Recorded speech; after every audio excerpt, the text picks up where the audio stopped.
Well, thank you all very much for being here, and special thanks to the folks who put this together. The effort was profound and appreciated.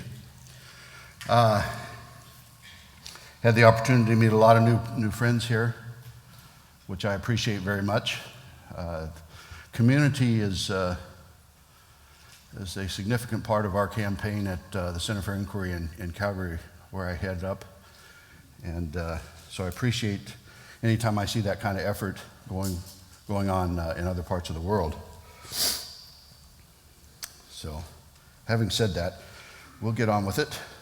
How many of you here have heard of the Holy Bible?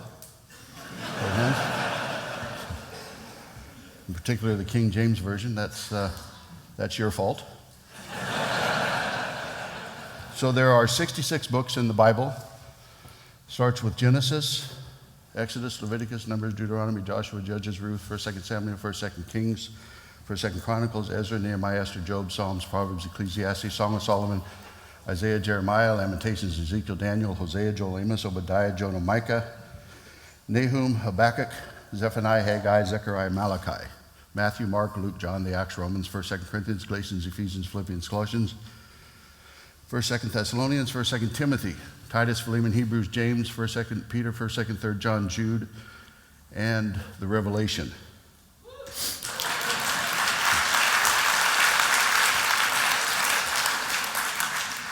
When I was 8 years old, our father required that all the children memorize the books of the Bible because he got tired of waiting while the kids were searching through the Bible to find the passages he was preaching from. And so once that had been nailed down, he would, if someone took too long at finding the passage, he would pause in his preaching and he would cast a gimlet eye on the offending child and demand that someone smack that kid. That kind of gives you an overview of what it was like being in the Westborough Baptist Church. So back in 1991, the church, at that time there were approximately about 50 members, best I can tell. It's primarily my father, 9 of my siblings, and then their offspring, as well as one family of 4 that weren't related to the family. Well, at that time there wasn't. It was just my family as far as I know. They started a campaign at a park in Topeka, Kansas, where they had discovered that gays were gathering for whatever reason. And so they showed up on the corner of 10th and Gage, and they cobbled together some handmade signs, the most interesting one being a sign that said, "God hates fags." And so the community, while it wasn't necessarily opposed to the message, they were opposed to the style that my father used, were familiar with the style that my father used because he had been at odds with the community for decades prior to that for any number of reasons. So the response of the community was to act in opposition to what my family was trying to do, and that, of course, just caused them to do it that much worse. So started out as a kind of a local campaign, and then Matthew Shepard, the young gay man from Laramie, Wyoming, was tortured and killed. At that time, we understood it was because of he was gay, and so it got international attention. And my family decided they were going to go there and protest at his funeral. And it was to be a seminal moment for them because they got so much attention at that point that when the war started in Iraq and the activity started in Afghanistan, we started seeing American soldiers coming home dead, and they decided this would be the perfect opportunity to get ourselves in front of as many people as possible. So what started out as basically a local community harassment campaign turned into a national test case for free speech. They went from belittling their neighbors to impinging on the international psyche with their biblical cudgel. Nothing was sacred to them. No one was immune. Victims large and small were their targets, and natural and man-made disasters were their venues. There were killer tornadoes in the aftermath that they attended. There were school shootings, mall shootings, business shootings, hurricanes, the death of the famous and not so famous, even the Oscar ceremonies. And yes, I do include that in man-made disasters. So wherever there was a national wound, you would find the salt of the Westborough Baptist Church there with their signs. Signs basically declaring that God hates everything and everyone in America and throughout the world, primarily because as a people, we dared to insist that the mandate of equality be met for all citizens. That's what they were opposed to. Unless the good people of England feel like they were left out in all of this, there's this on their website, God Hates the World, in reference to the United Kingdom. When WBC announced plans to conduct a peaceful picket outside the fag propaganda play, the Laramie Project, at Basingstoke, did I say that right? Basingstoke. The fags and their enablers began to howl like the dogs they are. In response, Home Secretary Jackie Smith issued a ban to keep WBC out of the country. Good for you. You British bastards will not have Jesus Christ to rule over you and think you can issue bans and pass laws to remove God's word from the landscape. You do greatly err not knowing the power of God, and you do that against your own interests. It's a great kindness to have God's prophets in your land. But you ungrateful brutes despise knowledge. Interesting comment for this group. It's too late for the UK. God hates you. God's wrath and destruction is all that's left for you, thanks to Secretary Smith. And they sign off with toodles. I guess that means something, toodles. Prime Minister from 1997 to 2007 was Tony Blair, who never saw a fag-enabling cause he did not fully support and convince his queen to fully support. That is undoubtedly how the gay harassment law of 2007 was passed, which will get you 7 years in prison for preaching to or about the fags. Anyway, it goes on. So you haven't been forgotten in all this. A few years back, Steve Jobs, the founder of Apple Computer, passed away, and they announced that they were going to picket his memorial service because he had an international platform and he didn't use it to further God's cause in the world. The irony was lost on them that they made that announcement primarily with their iPhones.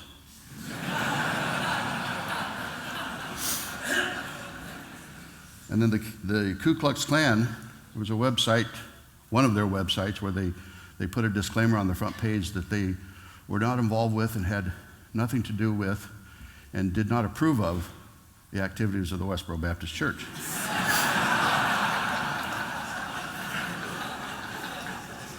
You got to admit that's a feather in their hat, right?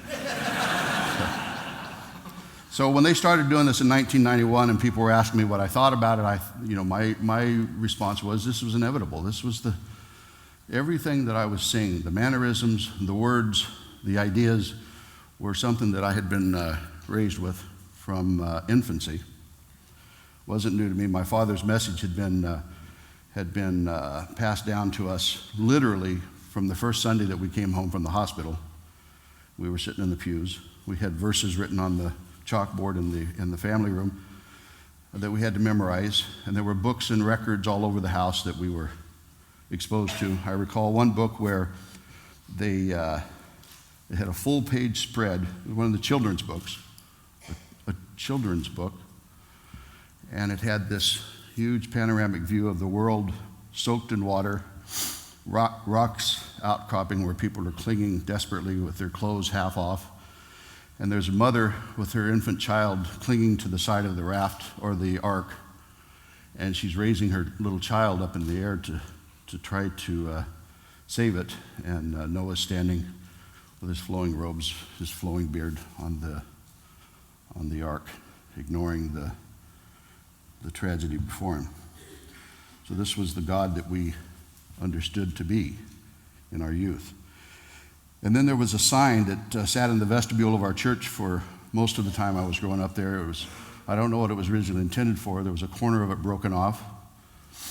It had a verse painted on it from the book of Hebrews that said, "It is appointed unto men once to die, and after this the judgment." So this message of an angry, vengeful, judgmental God was what we were hearing constantly growing up there. One of my first cogent memories was sitting in the pew, and my father was going on with one of his sermons about hell and the worm that eats on you never dies, and the final hell of punishment. And I decided I was going to try to get my mind around this idea of eternity. So while he went on, this is something I did often when I was growing up, I kind of went off in my own little world and considered things that he was talking about. And so I'm trying to get my mind around this idea of eternity, and with an 8-year-old's mind. And so you try to imagine forever as best you can, and then you try to imagine that just being a drop, or maybe the dew on the side of a bucket, and then there's forever again, and then there's just a little bit more. And pretty soon the concept became so frightening that I was in tears. And I remember thinking at the time, or actually after the fact, that this was really the first time I remember the impact of my father's message starting to have affect me. So anyway, my father is a self-avowed primitive Baptist, is what he calls himself. He adheres to the teachings of John Calvin, the tulip doctrines, and woven throughout these doctrines and basically informing all of them is this doctrine of absolute predestination, which, for the few of you who don't know, posits that in the council halls of eternity past, that this omnipotent, omniscient God decided throughout the eternity of human life who would be saved and who would be damned. And it was a small remnant that he was going to save. And it was his choice. That's kind of what made Calvinism different from all the other Protestant faiths that were coming out of the Reformation. That we don't really have any say in it because we are sinful. We're dead in our trespasses and sins. We have no capacity to make that decision. So it's up to God. If you're saved, then you get to spend eternity praising God and bowing before him. I never really thought that sounded that interesting. But nevertheless, it's a lot better than the alternative, which is that you would suffer for eternity, where not only does the worm that eats on you never die, but you never actually finally burn up. Again, something I've never been able to get my mind around how that works. So over the years, my father basically refined in the Calvin's doctrines to the point where he believed in the end that the only people on the earth today that were going to be saved were those in attendance at the Westborough Baptist Church. So the entirety of the human race today is going to burn in hell except them. So what you have to understand is a lot of people say, well, why do they go out and do it if that's what they believe? My father would say, we're not preaching to save anybody. We're preaching because God says that's what we're supposed to do. And it's up to God whether he decides to save anybody in the process. He was fond of saying regularly behind the pulpit that if God don't want you, we don't want you. So you can get a feel for what was being taught to us. Like I said earlier, we were taught that the only true Bible was the King James Bible. For those of you who have any knowledge or studied the history of the Bible, you understand just how ridiculous that notion is. But that's what he taught. And from that Bible, we learned a variety of doctrines and ideas. Every thought and deed was laced with moral implication. Every decision was a decision for or against the will of God. We weren't to be of the world, but separate from it. We were to observe the world and recognize anything we observed was evil and strive to be different. Isolation is a part of that process. And if it didn't come naturally, he would see to it that it happened artificially. So when we were attending grade school, if the classroom was going to have anything to do, like Christmas carols or anything to do with Christmas, since we did not celebrate that, then he made it clear to the leaders of the school that Phelps children were to leave and be sent to the library during this process. So there was that deliberate attempt to keep us separated and keep us feeling different. Childhood indiscretions took on profound implications that in our minds reverberated down the halls of eternity. When we misbehaved, our father would rage for hours that we were sons of Belial, workers of iniquity, pawns of Satan. Of course, that taught us very young that the best thing for us to do is avoid being found out. Very destructive, in my opinion. We learned that our hearts were deceitful and desperately wicked, that we were inherently evil, and the only thing that made us even marginally acceptable in God's eyes was the fact that he found the mercy and the grace to give us salvation. Of course, we never really knew if we had salvation, because the only real evidence were these subjective terms like an impression on your heart or an unction. So I can literally recall at some point in my teenage years wondering if the heartburn I felt was actually God finally speaking to me, because we didn't know, and you never can know, and that's part of the madness of that belief system. I've said before that I think that if you take Calvinism to its logical conclusion, that madness is always at the end of that road. One of my earliest doubts about that belief system arose from this question that my young mind formed, that if, in fact, the Adamic race is cursed with this immorality and corruption, then why is it that we turn to the writings of these same immoral men to find our salvation? Of course, my father would say that when they were writing this stuff, they were inspired by God. To which I would reply,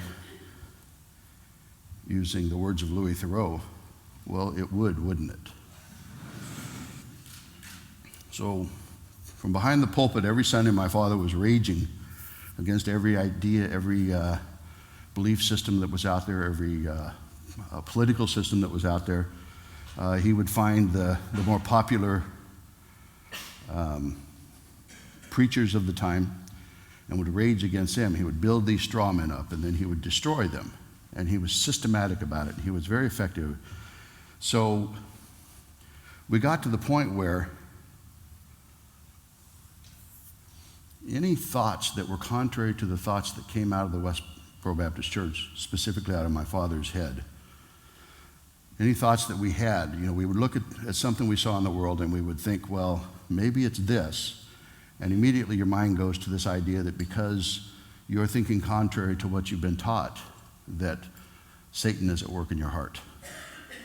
So you literally learn to stop trusting that instinctive nature that we have to recognize right and wrong and good and bad. Any violation of Fred's rules puts you at risk of being ostracized, harassed, excommunicated, and exposed you to violence. I had several of my nieces who left about a year and a half ago. It was quite a story in the U.S. because Megan was considered to be the next in the line. She was Shirley's daughter, and Shirley was the visible spokesperson for the church, and she had been at Shirley's right side for 4 or 5 years, and she decided to leave, and they actually, a Jewish community invited them up to Montreal, and they were up there and ran a big story about them. And Megan is talking about her experience leaving in that story. And this is what she had to say. It kind of speaks to these issues that I mentioned a minute ago. She said, over time, we started to see things that made us think, wait a second, there's something wrong here. This doesn't fit together.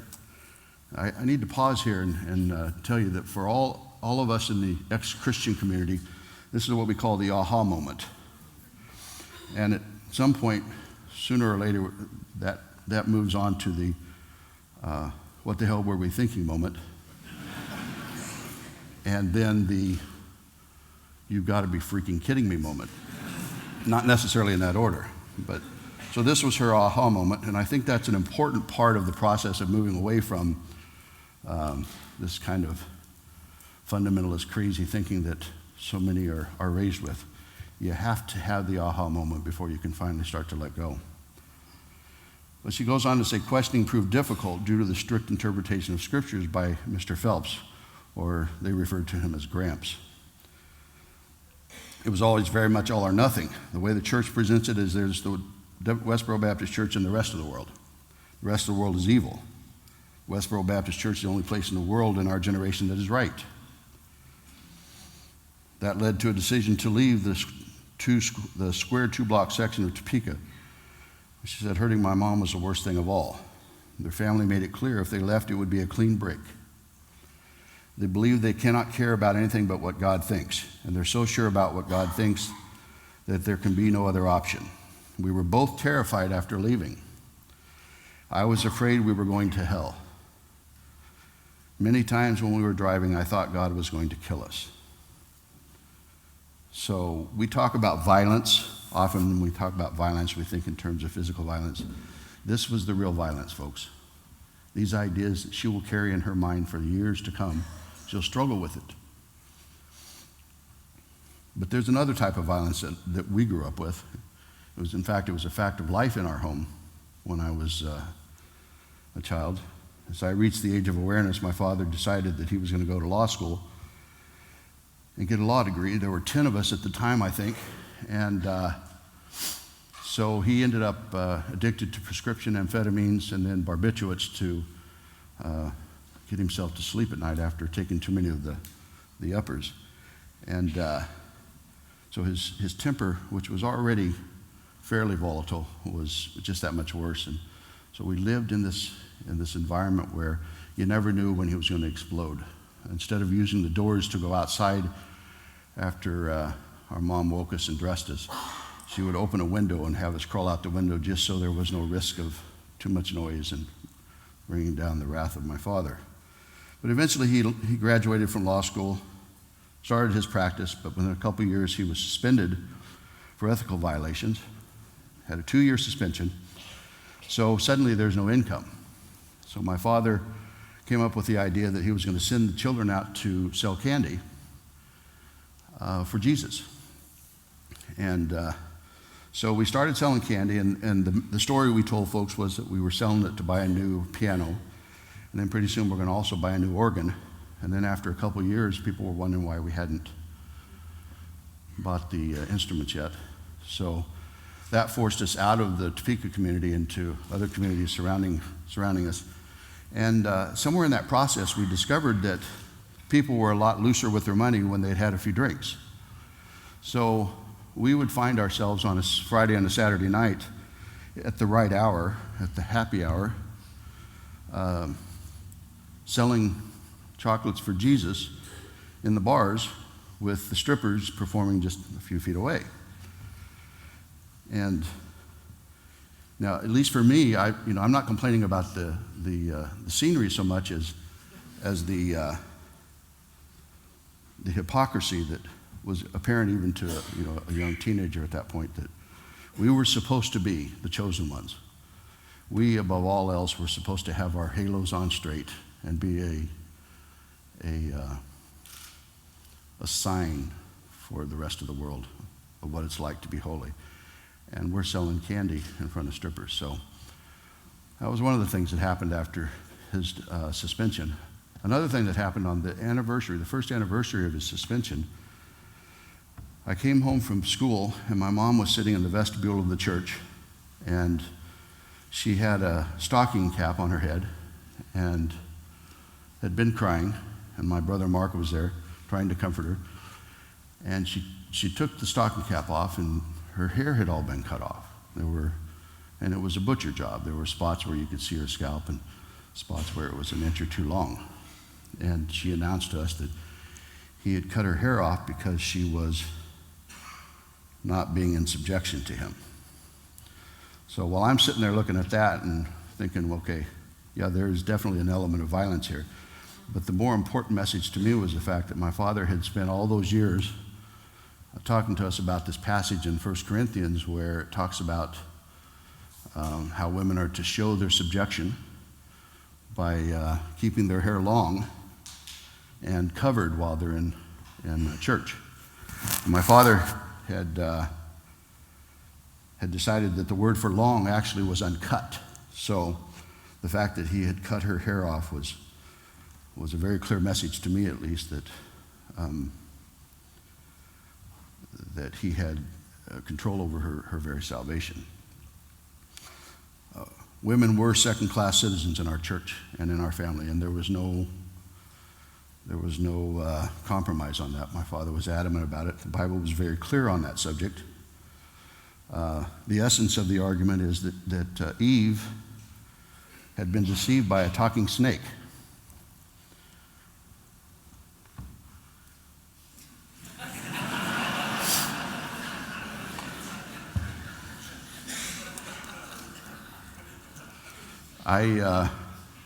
We had a panel discussion earlier today, and I was talking about this.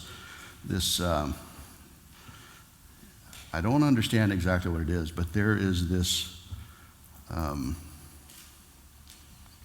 willingness that we exhibit to give a pass.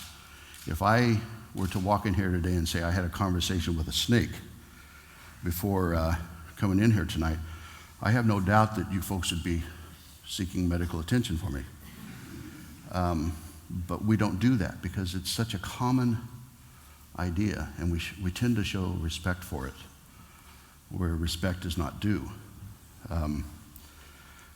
When I wrote that line, honestly, folks, I was kind of trying to put a little levity into it because it's a rather dark story to begin with, and it just doesn't work. So I figured, well, I'd talk about that.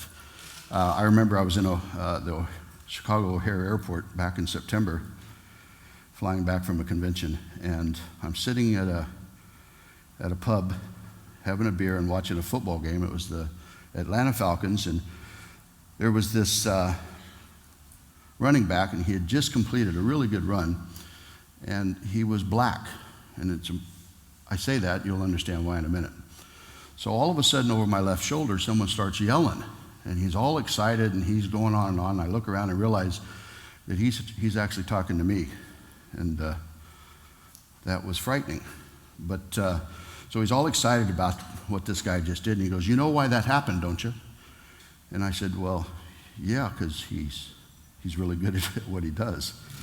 And he said, "No, it happened because of Nimrod." And I kind of did a double take. And he said, "Yeah, see, in the Bible, God talks about Nimrod being a great warrior nation. And then they were cast down and they became enslaved. And they will rise up once more before they're finally destroyed." And what he had said in that moment was basically that blacks were, for whatever reason, they're evil in God's eyes, and that they were great, and then they were enslaved, because remember we had black slaves. And then they rose back up, so now they're really good running backs and sports people, but eventually they'll be destroyed. And this man says this in public with no fear that someone's going to take him and lock him up. We give him a pass. I just find that remarkable at times. Anyway, so on to the whole women are second-class citizens. Paul, of course, bolsters that idea in the New Testament. Several of the letters that he supposedly wrote to the early churches, he talks about wives being in subjection to their husbands. So my father extrapolated from that he had the right, even the duty, to bring her back into subjection if she strayed too far. The problem was that when my father turned his instructive fist on my mother, there was an instinctive understanding inside me that this was not right. Here's a man who's 6'3", 250 pounds, and my mom is half his size.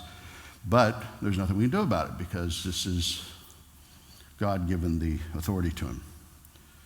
But his discipline obviously didn't end with his mother. He also took the passages in Proverbs to heart that you spare the rod, you spoil the child. So he decided fairly early on in our lives that he was going to find a larger rod so that we would be even less spoiled. So he brought in a mattock handle, which is about a 4.5 foot piece of wood with the business end is about 15 inches in circumference. And he would swing that when he was beating the child with, like he was swinging a baseball bat. And generally, those beatings would last an hour or so. Would start out with some, 8 to 10 strokes. And the skin is so damaged from that blunt force trauma. And then he's going to be yelling at us for a while. And then eventually he gets back to a few more swings with the mattock handle. And the effect of that is that the skin is already so swollen and tender that it splits. And so kids would walk away from these beatings with the back of their legs torn open and this kind of clear, bloody fluid leaking from it. And if he didn't have a mattock available, he was more than willing to use his fists and his hands and his feet, and he would even at times grab the children by the hands and pull them towards him and drive his knee into their stomach. All these he found were very effective at restoring order in that situation. And again, the thing that I came to understand was that the physical healed. It generally does. But it was the things that he was saying that stay with you. They become kind of hardwired into your mind. So all these things are going on as I'm growing up there. And as I got older, I started doubting more and more what he was telling us. I didn't really have a context. I certainly didn't have the sense of self to own that idea, but the questions were there. And so I would doubt it more, and then I would defy him more. And he did not defy my father, so the violence was, of course, heaped on me more than others. Where he saw the brute, defiant beasts, like he spoke of in the passage from the internet, I saw humans who were basically good, trying to do right, and struggling with life. I recall when I was in my early teens that I had kind of developed this infatuation for Elton John's music and carried around this cassette player with me everywhere where I went and would play it. And so I would be out selling candy and listening to Elton John. And I remember going through this thought process in my mind that here's a man who brings so much good to the world, just in the music. Forget everything else. Here's his music positively impacts thousands, if not millions of people. And none of that matters because of who he decides he's going to love. And that didn't make sense to me. So even that stage in my life, that whole question of deciding the fate of someone based on one particular attribute or one particular aspect of that person or their lives didn't make sense to me. When my father would ridicule and abuse strangers, I would blush. I would be embarrassed. And he hated that in me. He saw that as a weakness. And I, in turn, saw it as a weakness and felt a lot of guilt and shame over it. So I want to shift gears here for just a minute because I think it's important to make this point. The vast majority of people who have heard my family's message of condemnation and divine hatred respond with some form of, well, that's not my God. You see this a lot more, of course, in the United States. They say something like, my God is a loving God, he's a caring God, he's not capable of hate. And while, of course, each of us is entitled to believe what we want, there are oftentimes facts that conflict with those beliefs. And one of the facts that can't be disputed is that the theology that my father has fashioned is well grounded in the words of the Bible. This book that's generally interpreted today as the words of a benevolent God contain all the passages necessary to come to the conclusions that they've come to. In fact, this version, their version of Christianity, was the mainstream version only 200 years ago. Proof of that can be found in a sermon that was referenced often by preachers of that day, a sermon by American theologian Jonathan Edwards entitled Sinners in the Hands of an Angry God. And the essence of that sermon can be summed up in this sentence from it: there's nothing that keeps wicked men at any one moment out of hell but the mere pleasure of God. So this isn't some kooky idea that they conjured up. They basically got stuck in the past. So when I hear people saying their God's nothing like the God of the Westborough Baptist Church, I simply disagree. One of the other things that my father taught us is that God doesn't change. As a Christian, if you're going to be sincere about it and honest about it, the belief is that a single truth was delivered once and for all back, I don't know, I guess when Jesus was around. That's what they believe. Of course, we know that's nonsense, but if they hold to that belief, then, as my father did, they look around the world and they see the religion and the once and for all truth changing, because that's really what happens, folks. Societies change, societies evolve, and religion changes with them. They really don't have much choice. They often come kicking and screaming, but they ultimately change if they're to survive. My father saw that change as a degradation of the truth, and he saw the Westborough Baptist Church's adherence, strict adherence and unwillingness to go with those changes as evidence stronger and stronger as time went on that they were the only proper church because they weren't changing. So then something happened in our family environment. My older brother Mark was dating a gal who was attending the church. She was doing all the proper things so she could eventually marry Mark. And she came into church one evening and she happened on my father beating my older sister and wondered out loud why we were all standing around in the auditorium of the church and wringing our hands, and she wondered why someone wasn't doing something about it. So Mark took her outside and scolded her for that, and she made it clear to him, I'm not going to stay here. I'm not going to raise a family in this kind of environment. So she forced Mark to make a choice, and for that gained the title of Jezebelian, dark-eyed, switch-hitting whore from my father. But the effect was that Mark left, and this was the first time in my life that I had even entertained the idea that somehow I could remove myself from this environment. So I also learned that I didn't have a choice but to stay until I was 18 because he had legal authority over us. So I bided my time. I was 16 at the time that Mark left. So over the next couple of years, I worked out a plan, ended up buying an old car, hiding it from the family, slowly packed my meager belongings and hid them in the garage. And then on the night of my 18th birthday, after the family had gone to sleep, it was about 10:30 at night, I went out and got the car and brought it around and backed it into the driveway and loaded it up. And then I went back into the house and stood at the bottom of the stairs. My father's room is right up at the top of the stairs, and over to the left is a row of 3 refrigerators and a freezer, and right above it is a clock. And I watched that clock slowly climb towards midnight. And when it hit midnight, I turned around and walked out and left my family of origin on the night of my 18th birthday. So when I left there were folks who knew about the environment we grew up in and said that it was a miracle that I was normal. I didn't necessarily agree with that. I thought it was the fact that I'd gotten away and the physical was gone, that there wouldn't be any more issues to deal with. And thought it was normal that from time to time I would disappear into a silent rage and I wouldn't let anybody talk to me for 2 or 3 hours at a time. I just figured that's who I was, and that was normal.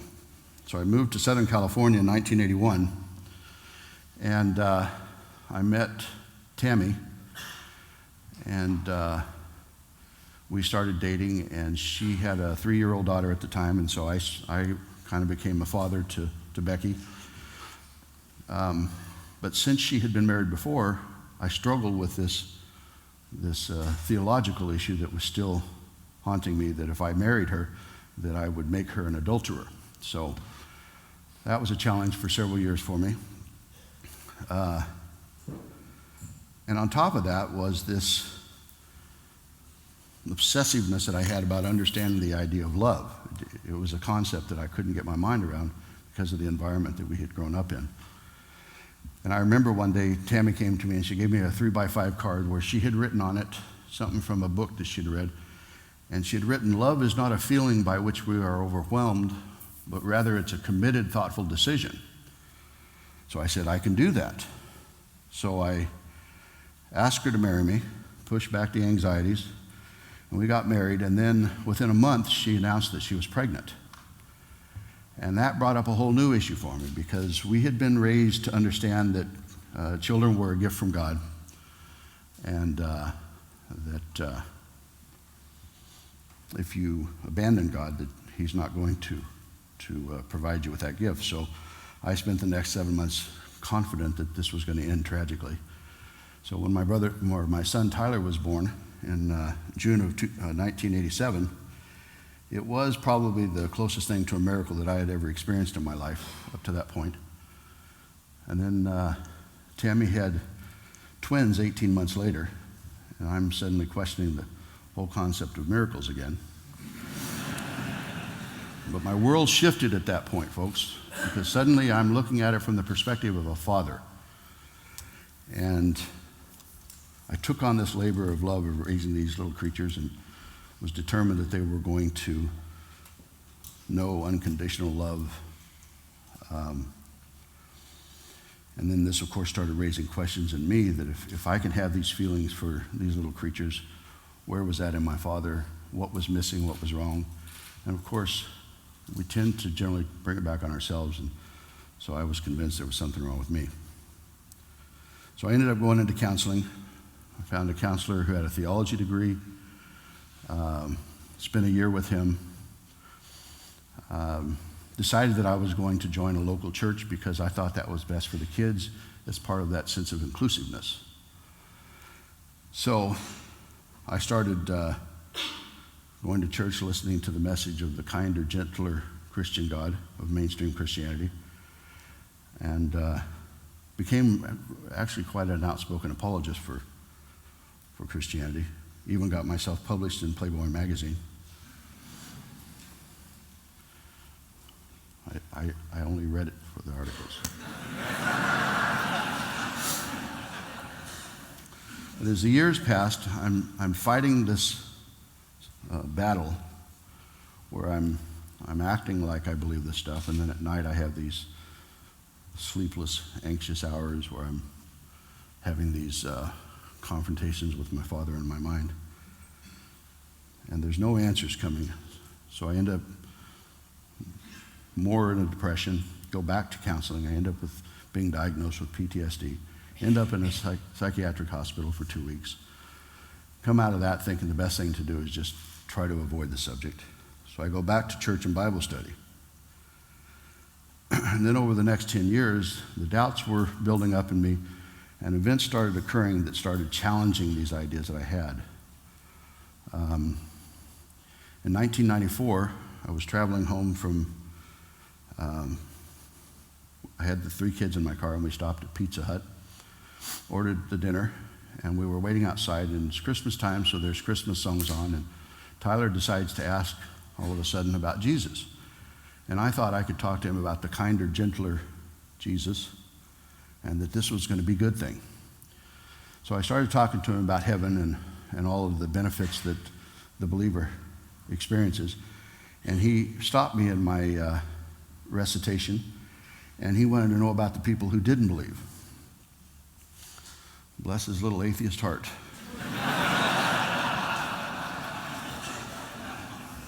So I told him that the Bible says they go to a place called hell. And I didn't even have to explain to him what hell was. I thought that was very interesting. And he wanted to know quickly, before I went off on another tangent, he wanted to know how long they had to spend in hell. And I said, well, the Bible says eternity. And he didn't understand that word. He wanted to know what eternity was. So I told him it meant forever. And he started crying. And pretty soon the twins are in their seats in the back crying. And then I started crying because I remembered this kid, 8 years old, in a church pew, terrified about eternity and suffering. So not long after that, I stopped taking the kids to church and deliberately started thinking in terms of teaching them to think critically. I don't know where it came from, folks, but I had the foresight to recognize that if I tried to impose the idea that there was no God on them, it would be just as destructive as trying to impose on them the idea that there was. So I avoided that, and I tried to teach them how to think for themselves. And it was a challenge. And then September 11th happened, and I remember watching the people in America trying to deal with this tragedy. We had a neighbor who lost his daughter in the second airplane that went into the tower. And I worked with him for preparing his memorial service, and I watched him frantically looking for an explanation and a justification for this loss. And I remember thinking at the time I had an epiphany when I watched the people dealing with an act of blind faith and the violence that it begat by turning to blind faith. And then in 2004, I picked up a book written by Michael Shermer called The Science of Good and Evil. And that was probably one of the first moments that things started clicking for me, that it was going to be okay if I let go of this idea. Because here was someone who was saying the things that I'd been thinking for years, and the idea that there were people out there who felt the same way I did was remarkable to me.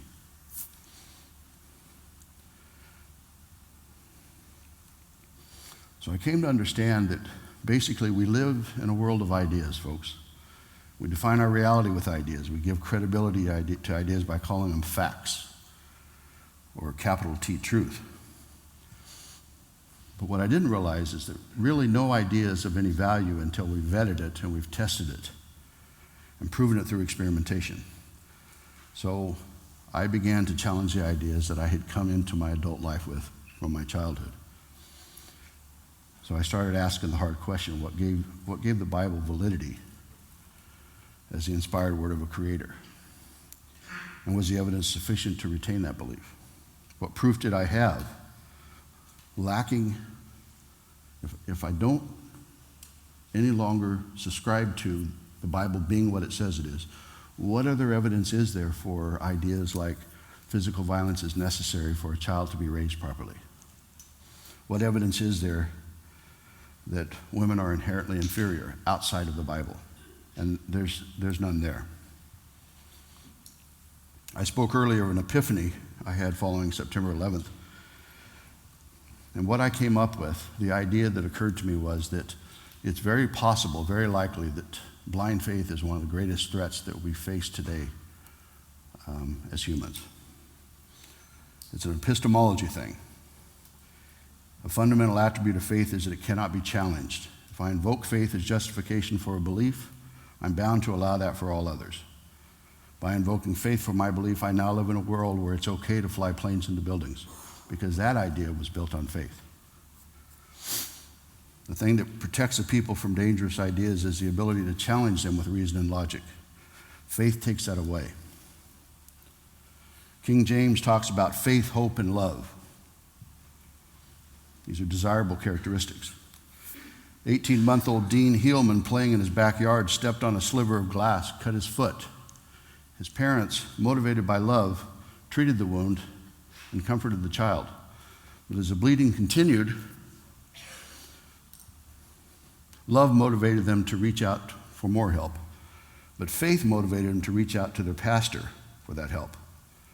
Faith motivated them to choose the biblical words of James that prayer and anointing with oil was the prescribed treatment for their son's injury. Love motivated them to save their son. Faith motivated them to choose an unaccountable method. Little Dean never saw his second birthday because of faith. Ideas, ladies and gentlemen. Let me challenge you with a new idea, a simple one. Faith is not a virtue. It allows evil to flourish unchecked.